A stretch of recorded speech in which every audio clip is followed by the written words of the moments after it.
ar o podcast Quero Mais Vida, um espaço dedicado à saúde, bem-estar e histórias inspiradoras para te ajudar a transformar propósito em ações.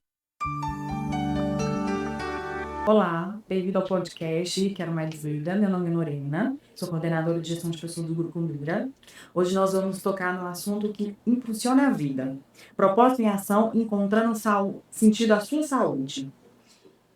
Olá, eu sou a Catherine, sou assistente de pessoas do Grupo Mira. Hoje vamos explorar um pouquinho como que é importante ter um propósito de vida, tanto para explorar os desafios e também ter mais significado na nossa vida, hábitos saudáveis. E para isso a gente trouxe hoje a Mércia, que conta um pouquinho da história dela, né, gente? Olá, tudo bem? É um prazer estar aqui com vocês. Meu nome é Mércia. Hoje eu sou estou coordenadora, né, do Grupo Mira. E é um prazer estar aqui e poder contar para vocês um pedacinho da nossa história. Mas você conta um pouco da sua jornada, do seu propósito de vida hoje, da sua atuação. Então, isso começou há muitos anos, né? Desde criança, quando a minha mãe já tinha esse dom, né? Minha mãe sempre foi uma pessoa que sempre zelou pelo cuidado ao próximo. Então, desde criança, a gente foi inserido nessa jornada. E nos últimos anos, né, antes da partida da minha mãe, a gente teve algumas situações, né, muito peculiares na família, como doença, como desafios. E a gente sempre foi muito próximo. E a rede de amigos, que são uma rede de amigos muito parceira. Então, a gente sempre esteve envolvido em programas, em projetos sociais, em ações sociais.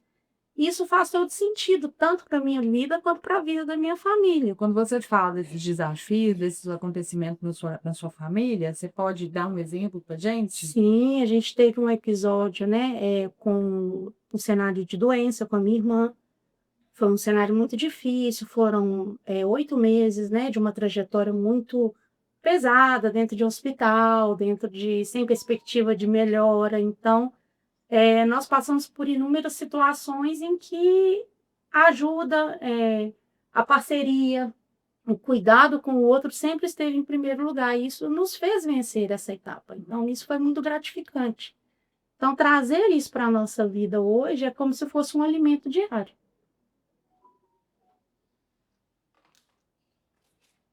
Bacana, Mércia. E essas famílias todas participam dessas ações? Sim, todos participam, das crianças até os mais velhos. Conta um pouco da estrutura desse projeto. Então, nós começamos apoiando várias outras instituições, né? Eu já fui conselheira da Orca há muitos anos, ajudei o Dr. Charles e o Dr. Vitor na época a fundar a Horta. Nós fizemos a fundação da Orca, fizemos inúmeros projetos bacanas com a Horta. Depois eu me afastei um pouquinho da Orca, justamente por essa fase crítica na família de doença, tive que me afastar um pouco. E aí depois nós tivemos outras ações em outras instituições, já fui presidente do Rotary Betim Vianópolis. Depois do Rotary, nós sentimos a necessidade dos amigos em termos um projeto nosso que tivesse a nossa identidade, que tivesse a nossa mensagem.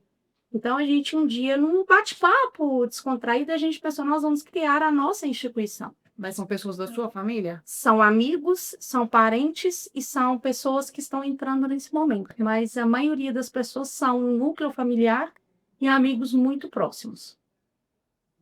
E conta pra gente como que funciona assim, as etapas, né, desse projeto que vocês fazem. Hoje a gente tem um projeto que é a AMAR, né, que é uma sigla que a gente chama que é a Associação dos Moradores da Região do Bairro Angola, de Betim, que é um lugar onde a gente está localizado hoje, que são o nosso grupo de amigos. E a gente buscou essa palavra AMAR como uma sigla, mas que representasse o que é o AMAR. Nós estamos aptos e nós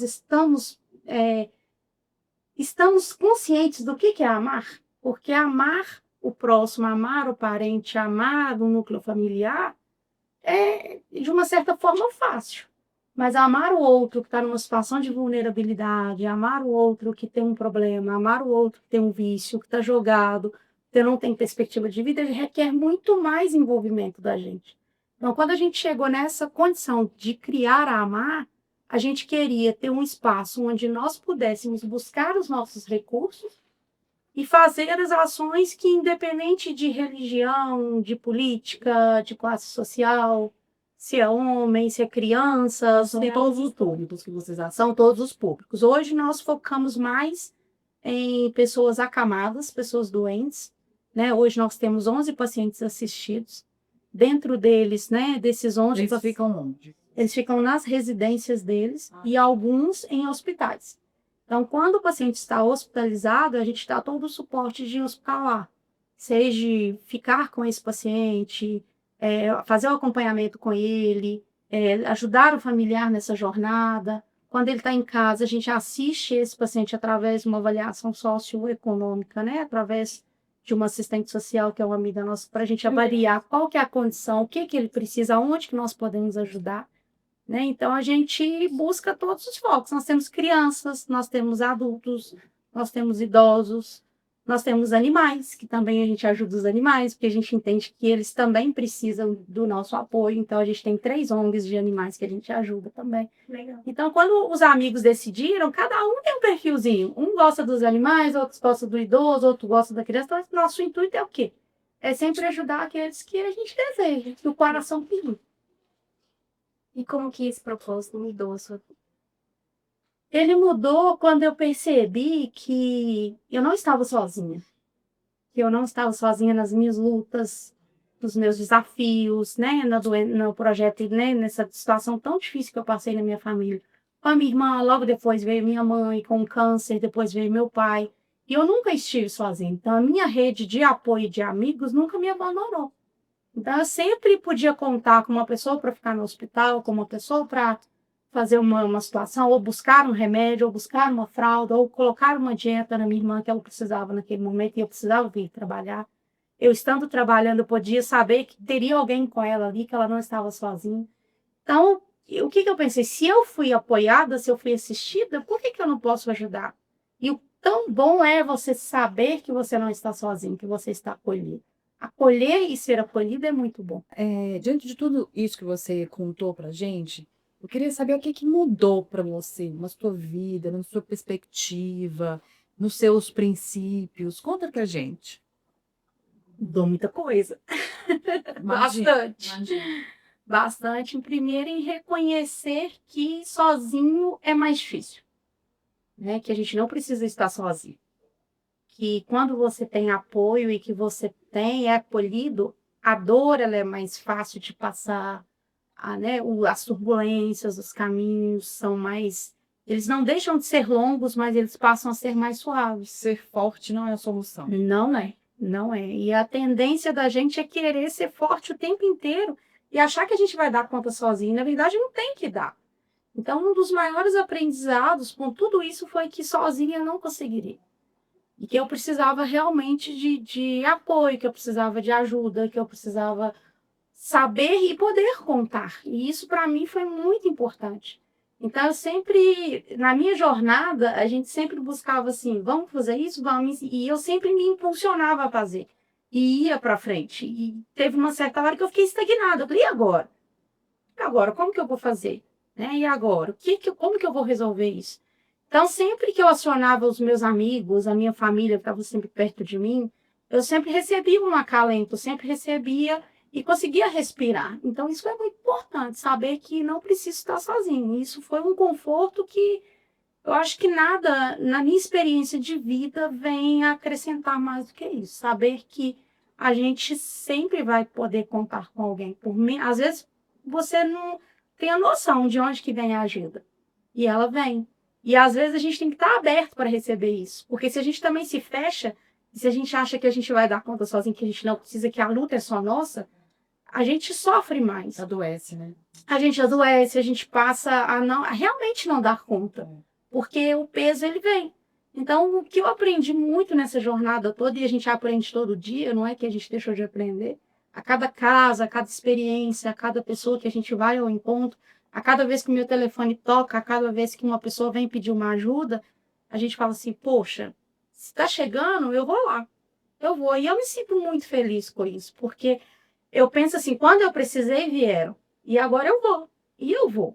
Então, assim, às vezes lá em casa é até complicado, porque eles falam, minha menina fala assim, nossa, mãe, hoje de novo. Eu falei, hoje de novo. Você deve sentir uma satisfação, né? Maravilhosa. É como se enchesse a minha alma de gratidão. É uma gratidão que eu não consigo explicar. É uma sensação, assim, de você entender que você deu algo de bom. Porque dar algo de bom que você compra é fácil, né? Você dá um presente, você dá um mimo, você dá... Mas você levar um sorriso, você levar uma palavra, você levar um alimento, que E o às seu vezes a tempo, pessoa né? tem. É o seu tempo. E o tempo, né? e às vezes eu Sim. falo assim, é o meu tempo, mas não é o meu tempo. Eu estou investindo no meu tempo. Eu estou investindo na minha cabeça para me tirar o foco, para me sair do estresse diário, de parar de pensar em número, de parar de pensar em o que é a nossa profissão hoje. Então, quando eu saio com aquele foco. Hoje é o dia da pessoa, hoje é o dia da instituição. A coordenadora de faturamento, Ela naquele fica, momento, ela fica- some, ela vai embora. Ela vai embora. A única conta que eu faço é nós temos dinheiro para comprar, não temos, vamos arrecadar. É isso aí. Se a gente não tem, a gente corre atrás. Então, assim, para mim, traz o conforto de que eu continuo o legado da minha mãe, que ele não acabou, que a semente foi plantada e que a semente continua brotando, e eu tenho certeza que ela vai brotar, porque as nossas gerações, os nossos filhos, os nossos sobrinhos, todos são criados nesse ciclo. Então, quando a gente fala, hoje tem bazar solidário. Mãe, eu vou fazer o quê? Você vai ficar no caixa, você vai ficar não sei aonde. Então, todo mundo já tem a sua função. Então, e as meninas, né, hoje não são tão crianças mais, a gente tem uma criança só, mas as demais são adolescentes, elas já sabem que aquela data é a data da ação. Então, elas já se programam, já se organizam para isso. E é muito gostoso, porque naquele dia você tem muito trabalho, mas você ri, você brinca, você conversa, depois a gente sai para almoçar, toma um sorvete, toma uma cervejinha depois que o serviço já acabou e tá tudo bem, e é muito gostoso. Qual a mensagem você deixaria para as pessoas hoje? Que eu deixaria que procurem algo que mexa com a sua alma, algo que mexa com a sua gratidão, que mexa com o seu eu, que ele traga uma sensação de prazer, de conforto, de felicidade, de alegria, que todo mundo tem alguma coisa que pode achar, né? Uns adoram fazer esportes, outros adoram pintar, outros adoram fazer arte, né? Cozinhar, né? Tem tantas coisas, eu acho assim, que todo mundo, se procurar, tem um tracinho ali que ele consegue. Ele sabe o que é, e às vezes ele tá ali, só precisa aflorar. Depois que aflora, eu acho que a satisfação, o ganho, ele é muito grande, porque eu deito e coloco a minha cabeça no travesseiro e falo assim, eu não fui só mais um, né? Eu não só passei aqui, então só não passei por acaso. Então, devo fazer mais? Devo fazer mais. Eu acho muito pouco o que eu faço. Sempre falo com as meninas, é pouco, nós temos que fazer mais. Mas eu acho que a gente tem que começar. É começar. Primeiro você começa, depois você melhora. É isso aí. Teve dificuldades nesse processo? Fala um pouquinho como que foi cada etapa, desde o início, apostando os recomeços que você tem com você. Foram várias etapas. Foram uma etapa com a minha irmã, depois uma etapa com a minha mãe, depois uma etapa com meu pai, depois uma nova etapa com, né, com a ida da minha mãe, né? Então, assim, foram momentos diferentes, situações diferentes, cenários diferentes, mas cenários difíceis, não foram fáceis. E cada um com as suas peculiaridades. Todos relacionados à doença. Todos relacionados à doença. Quando eu achava que estava acabando um processo, você estava fluindo, aí vinha uma outra etapa. Então, a gente passar pela situação de estar do lado do paciente é uma situação muito diferente do que a gente vivencia aqui. A gente trabalha na área da saúde, a gente não tem a dimensão do que é a pessoa estar ali tratando a família, o contexto. A gente acha que é tudo muito fácil, que é simples, que está tudo bem e às vezes não está. Então, passar por jornadas diferentes, situações diferentes, né? E você trabalhar assim na época, 18 anos na oncologia, e você ser chamada no hospital e falar assim, vem aqui que eu preciso conversar sobre a sua mãe. Aí o seu chão cai, você perde o chão, você, né, vira para você e fala assim, a sua mãe tem um câncer. Aí eu falei, e agora? E agora, né? Porque até então, né, durante 18 anos, eu autorizei os tratamentos dos pacientes, a gente preocupava com o paciente que estava tratando na data certa. Aí, naquele momento, era o papel da minha mãe, era a autorização da minha mãe. E aí eu ficava pensando assim, como que vai ser o fim disso tudo? Como que isso vai acabar? como que eu vou vencer isso?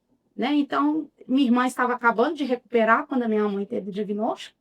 Minha irmã estava saindo de uma jornada muito difícil, foram 7 a 8 meses de longas trajetórias. Quando eu comecei, eu falei assim, agora eu estou respirando, veio mãe. Depois, mãe passou por uma etapa, né, de sucesso no tratamento, ela teve muito sucesso, o tratamento dela foi, né, eu lembro do Dr. Gustavo chegando para mim e falando assim, olha que sucesso que foi o tratamento da sua mãe, e aquilo, eu fiquei muito aliviada, eu fiquei assim, com a alma aliviada de falar assim, deu certo, eu acredito que o tratamento, Minha mãe né, vai sobreviver. minha mãe vai sobreviver.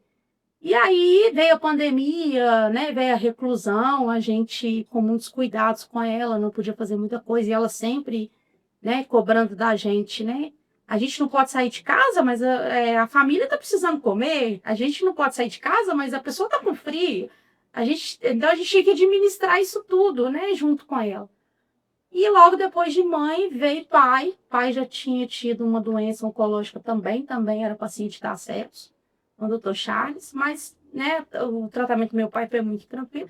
E no meio da pandemia, quando mãe já tinha recebido alta do tratamento oncológico, meu pai teve um AVC. Nossa. E aí eu me lido com a situação de estar com meu pai no hospital, em plena Covid, né, em plena pandemia, e meu pai, ele tem um problema pulmonar. Nossa. E eu me lembro que eu falei com o médico assim, qual que é a gravidade do AVC dele? Ele falou assim, é médio. Eu falei, não, ela tem que ser leve, porque nós precisamos ir embora. Porque se ele ficar aqui no hospital, não vai ser o AVC que vai, né, consumi-lo, vai ser o Covid. Então, eu lembro que ele pegava para minha mãe e falava assim, não me deixa aqui, vamos embora. Eu falei, pai, nós vamos embora. Calma, nós precisamos ter o diagnóstico e o tratamento. Então, a gente conseguiu ir para casa, conseguiu administrar isso tudo, né? E logo depois, minha mãe decide fazer uma cirurgia, que era uma cirurgia de reconstrução do trato intestinal dela, que era um desejo dela, uma vez que ela já não mais iria fazer quimioterapia, já tinha recebido alta. Ela teve complicações nessa cirurgia, a gente teve um problema muito difícil nessa recuperação dela, que ocasionou, né, o óbito dela. E aí eu fui ao chão. Né? Nesse momento foi o momento em que eu senti que o meu chão abriu e que abriu um buraco e que eu entrei ali dentro daquele buraco. E aí, me desculpe pelo sentimento. E aí, o que te ajudou a levantar? Foi quando eu decidi que eu precisava de ajuda psicológica. Precisava de um apoio psicológico para me reestabelecer. Porque o buraco ali naquele momento foi o maior buraco que eu enfrentei. Então, eu não aceitava a partida dela, eu não concordava. Eu não aceitava pelo quê? Porque eu sabia que ela tinha feito o tratamento tinha sido um sucesso, e ela faleceu de uma intercorrência. Então, para mim, aquilo ali, eu acho que a gente foi caminhando. Quando chegou essa fase, chegou o fardo, e o fardo, falei assim, agora eu não dou conta mais do fardo. E aí eu me lembro que os meus irmãos falaram assim, mas você não pode ficar assim. Aí eu falei assim, agora eu quero que vocês respeitem o momento, eu quero que vocês me deixem chorar. Só me deixem chorar. E aí eu percebi que o chorar, eu precisava chorar, eu precisava colocar aquilo para fora, mas eu precisava cuidar de mim também. E que cuidar de todos era importante, mas eu também precisava cuidar de mim. E foi quando eu decidi que eu precisava ir para uma terapia, de fato, buscar uma terapia, buscar uma ajuda de um profissional, tentar me ressignificar. E aí eu comecei com as minhas ações novamente. Eu tinha dado uma parada e voltei e falei assim, agora a gente tem que ir mesmo. Porque se eu estou na situação que estou, se eu cheguei no fundo do poço como eu cheguei, né, e eu preciso me restabelecer, várias pessoas também precisam se restabelecer. E aí a gente fala da importância, da saúde mental, né? De cuidar da saúde mental, né, velho? Eu sempre fui muito resistente à terapia. Eu sempre achava assim, não precisa não. A gente não precisa. Né? Não precisa. Conversar com um desconhecido? Eu falei assim, não, eu vou mostrar para ela, vou falar, o que ela vai entender? Ela não vai entender. Então, assim, quando eu lembro que na primeira sessão eu olhei para ela assim, ela olhou para mim, eu falei assim, eu não quero falar nada. Ela falou, tudo bem. Eu falei, eu não quero falar nada. Ela falou, tá, tudo bem, não precisa falar. Então, assim, já tem... Minha mãe tem 4 anos que minha mãe faleceu, tem 4 anos que eu tô na terapia com a mesma terapeuta. Então, ela sempre fala comigo, ela fala assim, Mécia, cada dia é um dia, né? Cada dia é uma vitória, cada dia é um processo. E, assim, ela é minha parceira nos projetos hoje. E, às vezes, a gente, no meio da terapia, ela fala assim, vou te mandar umas doações. Aí eu falo, tudo bem, eu pego. Então, para mim, foi entender que a dor existe, ela não precisa permanecer para sempre, ela vai estar guardada lá dentro, mas a gente precisa transformar essa dor em saudade. Hoje eu entendo que a minha dor é a saudade, porque eu entendo que a saudade é o amor que fica. Então, quando a gente tem a saudade, significa que a gente amou alguém e que ela ficou. Então, esse é o meu legado. E eu quero cuidar. Cuidar como eu fui cuidada, né? Ajudar quando eu precisei ser ajudada. Entender que pra gente, às vezes, o pequenininho, às vezes a gente olha e fala assim, nossa, mas ela está sofrendo por causa disso? Isso não é nada. Para a gente pode não ser nada. Para o outro, a dimensão é muito maior. Então, a gente aprender a respeitar a dimensão do outro, o momento do outro, a dor do outro, é um aprendizado diário, é um aprendizado grande. E a gente não tem a noção de quanto é bom você enxergar o outro e olhar assim e falar assim, a minha vida é muito boa. A minha vida é muito boa. Eu estou estressada, eu posso sair correndo, fazer uma caminhada, eu posso correr, eu posso ir para o clube, eu posso comer um doce, eu posso hoje tomar um sorvete de caramelo salgado, que a gente gosta ali da esquina. E hoje eu posso comer um cheeseburger com muita cautela, é claro que a gente não vai comer cheeseburger todo dia. É saúde, mas a gente precisa desses momentos e entender que tudo passa, né? Tudo passa, tudo tem um motivo, tudo tem uma situação que a gente precisa trazer como aprendizado. Né? Aprender, eu acho que é o importante. Né? Sou cheia de falhas. Né? Lá em casa, eles viram e falam assim, você é mandona. Você é mandona. Eu sou mesmo. Você tem que levar, então vamos levar. Né? Mas é bom, porque a gente conhece o limite do outro. Tem um que é mais lento, tem um que gosta de mais conversar, o outro já gosta de ficar quietinho, mas gosta de embalar as coisas para levar. Todo mundo tem um pouquinho para doar. E as pessoas se sentem felizes. Então, eu me recordo um dia que, sentada com uma amiga, ela tinha passado por uma situação muito difícil também. E ela falou comigo assim, o que seria da gente se a gente não nos tivéssemos? Eu falei assim, a gente sempre vai ter alguém. É só a gente olhar para o lado e abrir também, se permitir também, né? Que às vezes a gente não se permite. A gente precisa se permitir. Trazer essa reflexão para o nosso dia de que a gente pode ser mais leve, que ele pode ser gostoso, que tem situações que vão gerar situações de prazer, elas são imensas. E hoje eu não me sinto sem esse processo. Eu não me sinto sem essas ações, eu não consigo me sentir se eu não fizer. Se eu não fizer, me faz falta. Legal. Né? Para mim é importante. Eu me sinto feliz, é o que me traz feliz, eu me sinto feliz com isso. Então, né, quando eu vejo um animalzinho sendo resgatado, eu fico muito feliz. Quando eu vejo uma criança sendo acolhida, quando eu vejo um idoso que você chega para bater um papo com ele num sábado à tarde, que ele abre aquele sorriso e fala para você, você veio. Né? Eu acho que não tem sentimento melhor, a gratidão. Elas vêm para você, né? Pra gente. E a gente entendeu o seguinte, a vida da gente sempre é muito boa. Né? Então, assim, tem muitas situações de pessoas que têm uma vida mais difícil que a nossa. Então, trazer isso para o meu dia a dia, para mim, me fortalece. Essa sua história é um exemplo de grande força e transformação. Muito obrigada pela sua participação aqui no nosso podcast, que é mais vida. Eu que agradeço a oportunidade, né, de poder dividir com vocês esse momento da minha história, um pedacinho da minha história, e dizer que, né, qualidade de vida é ter qualidade mental, é você se buscar, você se conhecer, né, e conhecer algo que às vezes vai te trazer, te impulsionar, né, a ter gratidão, a desenvolver alegria dentro de você. Focar na saúde, né, porque a saúde é o principal, com saúde a gente faz tudo, sem saúde fica mais difícil. Focar na saúde, na nossa sabedoria, no nosso conhecimento. E eu sempre digo, né, ter a gratidão pela vida, a gratidão por tudo que temos e a gratidão pelos que nos cercam, porque todos têm um aprendizado para nos fazer e dividir conosco. E se conseguirmos aprender com cada um que passa no nosso caminho, fica mais leve, né? Se torna mais leve o processo.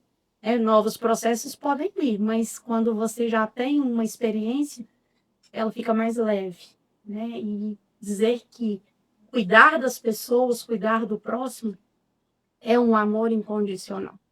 É um amor muito gostoso.